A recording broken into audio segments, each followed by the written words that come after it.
الله من الشيطان الرجيم. بسم الله الرحمن الرحيم. وعلم آدم الأسماء كلها ثم عرضهم على الملائكة فقال أنبئوني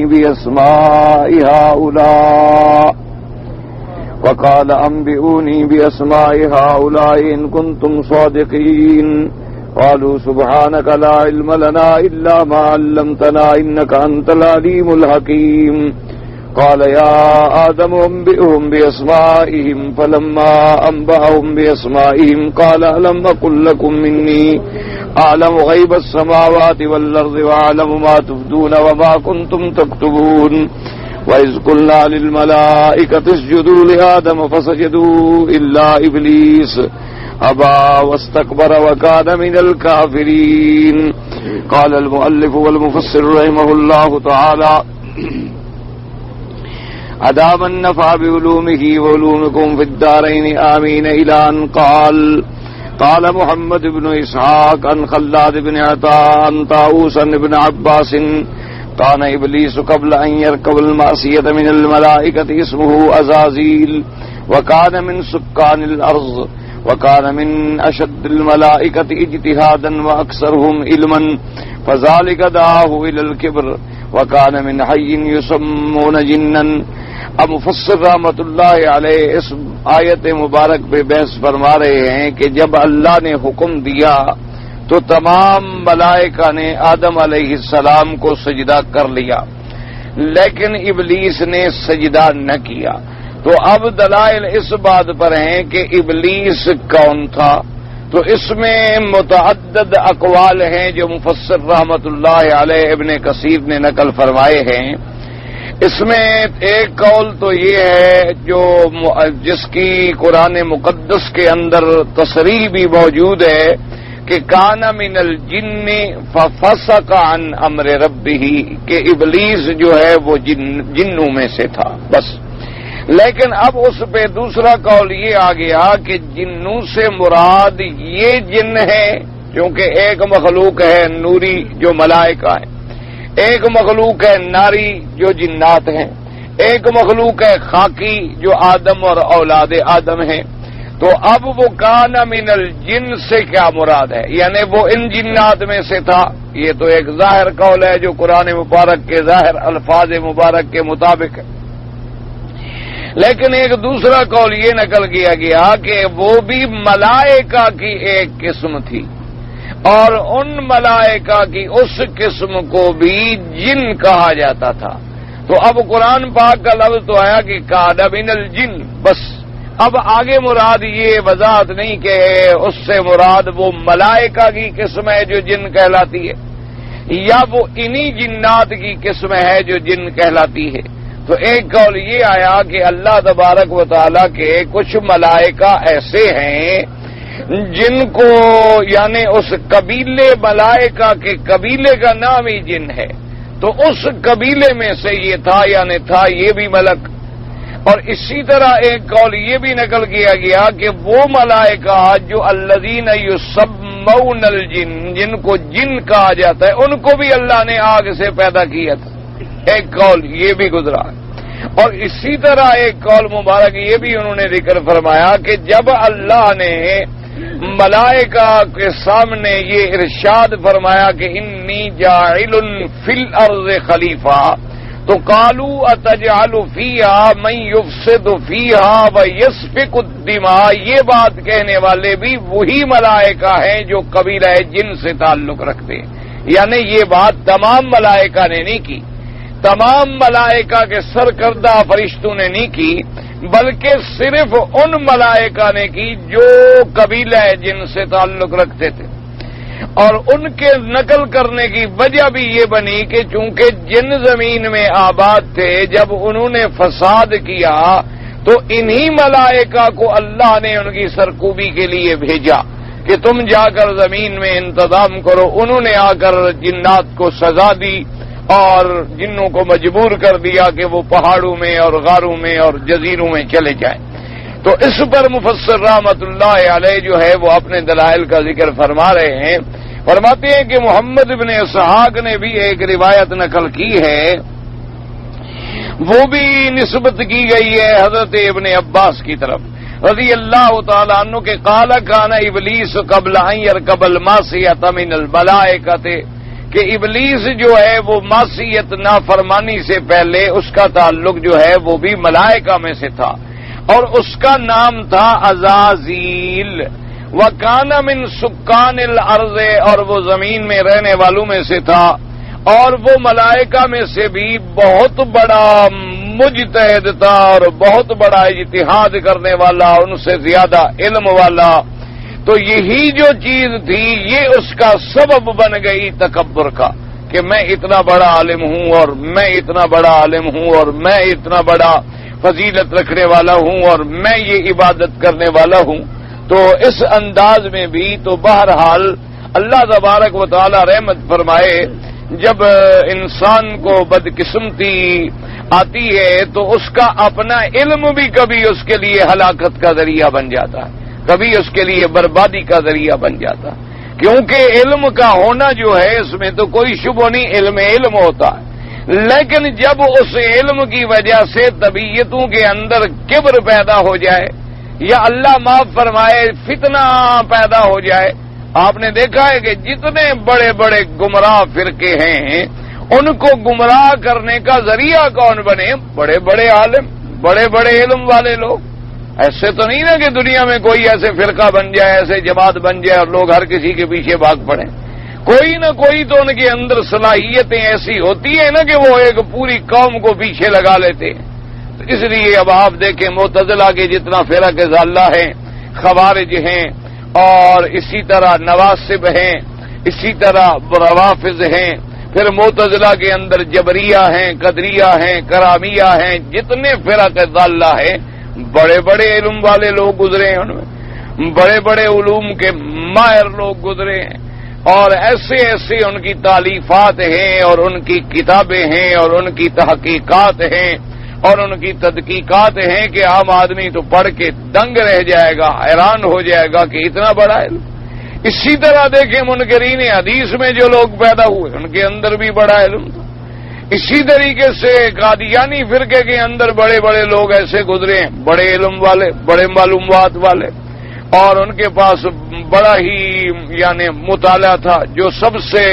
اس کا گمراہ کرنے کا سبب تھا وہ حکیم نور الدین ڈھیرے کا جو تھا بہت بڑا علم والا آدمی تھا اور سب سے پہلے وہ خلیفہ بنا اس بدبخت کا مرزا قادیانی کا اور اس کے بعد پھر وہ جب مر گیا مرزا قادیانی تو پھر اس کی اولاد سے جھگڑا ہوا اس کے جھگڑے کے بعد بھی پھر اس بدبخت نے یعنی اندازہ کریں کہ پھر قادیان سے وہ نکلا تو سیدھا لاہور پہنچا تو اس نے یعنی قادیانی جماعت کے مقابلے پہ اپنا لاہوری مرزائی کی ایک نئی بنیاد رکھی تو یہ ان کا جو احمد علی مرزائی تھا جس نے تفسیر قرآن بھی لکھی ہے لاہوری فرقے کا مرزائی وہ بھی پھر اسی نور دین کا پیدا کرتا تھا تو یہ اتنے بڑے خطرناک لوگ تھے اب دیکھیں علامہ اقبال کتنا پڑھا لکھا اس کی پوری فیملی کو اس نے گھیر لیا تھا اللہ تبارک و تعالی معاف فرمائے ان کے بھائی کو تو قادیانی بنا دیا یعنی ان کے بھائی جو تھے اور علامہ صاحب بھی کافی عرصے تک اللہ معاف فرمائے اس کے چنگل میں رہے اور اس کے دلائل سے متاثر رہے یہ تو اللہ نے کرم فرمایا کہ پھر ان کی سید انور شاہ کشمیری رحمت اللہ علیہ سے علامہ صاحب کی ملاقات ہوئی تو اس پر پھر حقائق کھلے تو پھر علامہ صاحب کو اللہ پاک نے توفیق دی کہ انہوں نے پھر قادیانیت کے خلاف جہاد کیا انہوں نے پھر ساری زندگی ٹکر لی قادیانیت سے اور کفر سے اللہ ان کی قبر پہ کروڑوں رحمتیں فرمائے بڑا جہاد کیا اس شخص نے اللہ تبارک و تعالی نے اسے توفیق بخشی اس پہ حقائق منکشف ہو گئے تو بڑے بڑے لوگ پیدا ہوئے اب روافظ میں آخری دور میں دیکھیں نور اللہ شوستری جو ہے ان کا بہت بڑا مولوی تھا اسی طرح فیضی جس نے قرآن کی تفسیر لکھ ڈالی بغیر نقطے کے یعنی پورے قرآن کی تفسیر لکھی ہے جس میں ایک حرف بھی نقطے والا نہیں لایا اتنی بہت تھا رافضی بدبخت شیعہ اور جس وقت وہ مرنے لگا اور بادشاہ کا بڑا خصوصی مقربین میں تھا اور خدا کی شان یہ دو بھائی تھے ایک سنی تھا ایک شیعہ اللہ جانے بس ایسے دونوں بنے ہوئے ہوں گے، حقیقت میں کیا ہوں گے حقائق تو اللہ جانتے ہیں نا۔ آج کل تو لوگ بڑے چالاک ہوتے ہیں، دیکھا نہیں آپ کے ملک میں 4 بھائی ہوں تو 4 جماعتوں میں شامل ہوتے ہیں کہ کوئی پارٹی تو اوپر آئے گی نا، تو اس پارٹی میں بھی تو بھائی ہے نا جی، دوسری آ گئی تو اس میں ایک اور بھائی ہے۔ تو اسی طرح ہو سکتا ہے انہوں نے بھی کوئی ایسا چکر چلایا ہوا ہو، باطن کا علم تو اللہ تبارک و تعالیٰ کے پاس ہے۔ بہرحال جب وہ مرنے لگا تو بادشاہ اس کے عیادت کے لیے آیا،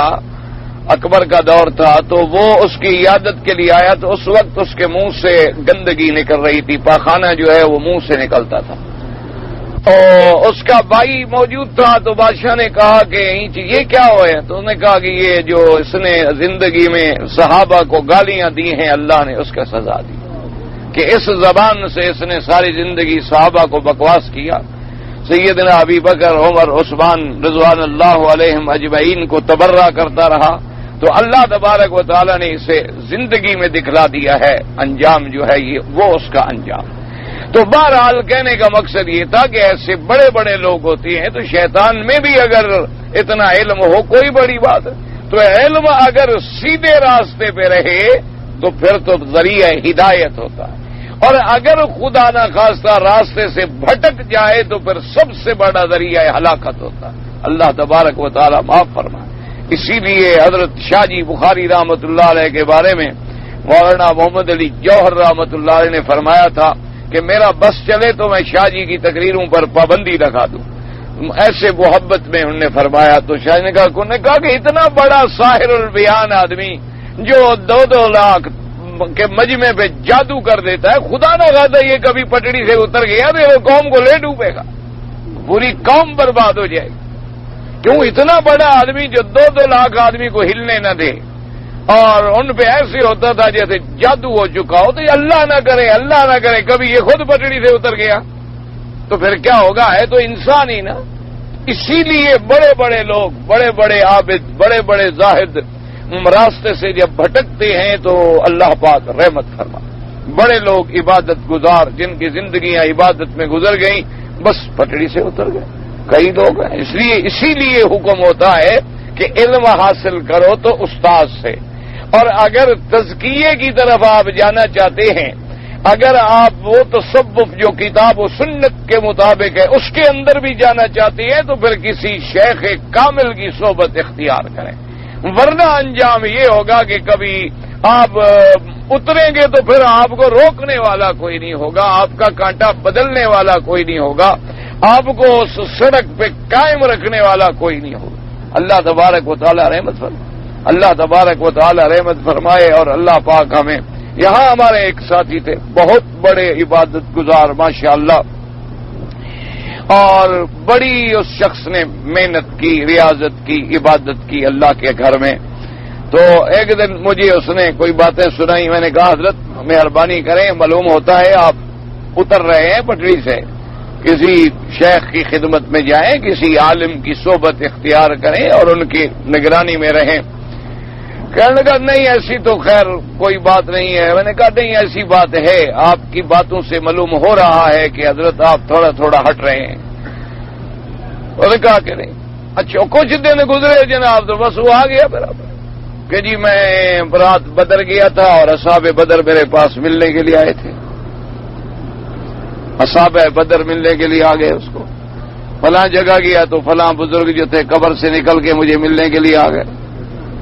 بس وہ آ گیا بیچارہ، بس اسی۔ چونکہ یہ تو قاعدہ ہے نا جی، اللہ تبارک و تعالی رحمت فرمائے۔ اب جب اوپر کوئی قرآن و سنت کا نگرانی کرنے والا نہ ہو تو پھر یہی انجام تو ہوگا، کیونکہ جب آپ عبادت کریں گے تو اس عبادت کی وجہ سے خدا کی رحمت سے روشنی تو پیدا ہوتی ہے، اللہ تبارک و تعالیٰ کی رحمتیں تو آئیں گی کہ آپ حلال کھائیں گے، آپ محنت کریں گے تو آپ کو انشراح صدر نصیب ہوگا، آپ کا دماغ کھلے گا، آنکھیں روشن ہوں گی، بصارت کے ساتھ بصیرت بھی کام کرنا شروع کرے گی۔ جب کام کرنا شروع کرے گی، اب راستہ دکھانے والا نہ ہو تو بس آدمی گیا، پھر اس کے بعد بھٹک گیا۔ اللہ تبارک و تعالیٰ معاف فرمائے۔ اس لیے ہمیشہ استغفار کیا کریں، توبہ کیا کریں کہ اللہ ہمیں علم کے تکبر سے بھی بچائے، اللہ تبارک و تعالی ہمیں ریا سے، شہرت سے اور سمعت سے بچائے۔ بس یہ دماغ میں آیا کہ میں بڑا غریب بس آدمی کیا، انا للہ و انا الیہ راجعون۔ اب دیکھیں انہوں نے یہ قول بھی نقل کیا کہ وہ بہت بڑا علم والا تھا، اجتہاد والا تھا، اور یہ اس قبیلے سے تھا وَكَانَ مِنْ حَيٍّ يُسَمَّوْنَ جِنًّا، اس قبیلے سے تھا جس کو جن کہا جاتا ہے۔ وفی روایت ان خلاد عن طاؤوس ومجاہد بن عباس وغیرہ بنحوی، انہوں نے اسی طرح ایک قول نقل کیا۔ وقال ابن ابی حاتم حدثنا ابي قال حدثنا سعيد بن سليمان قال حدثنا عباد يعني ابن الأبا بن سفيان الثاني على ابن مسلم عن سعيد بن جبير عن ابن عباس قال كان ابليس اسمه عزازيل وكان من اشراف الملائكه من ذوي الاجنحه الاربعه ثم ابلس بعد۔ اب فرماتی ہے کہ ایک روایت مبارک میں یہ آیا کہ ابلیس جو ہے اس کا نام عزازیل تھا، اور وہ ملائکہ یعنی بڑے عزت والے، شرف والے، مرتبے والے فرشتوں میں سے تھا، اور ان فرشتوں میں سے تھا کہ جن کو اللہ نے 4 پر عطا فرمائے تھے، یعنی بعض ملائکہ کے تو ماشاءاللہ 1000 بھی ہوتے ہیں، 4 ہار بھی ہوتے ہیں، 4 ہار بھی ہوتے ہیں، 4 ہار بھی ہوتے ہیں، 4 ہار بھی ہوتے ہیں، 4 ہار بھی ہوتے ہیں، 4 ہار بھی ہوتے ہیں، 4 ہار بھی ہوتے ہیں،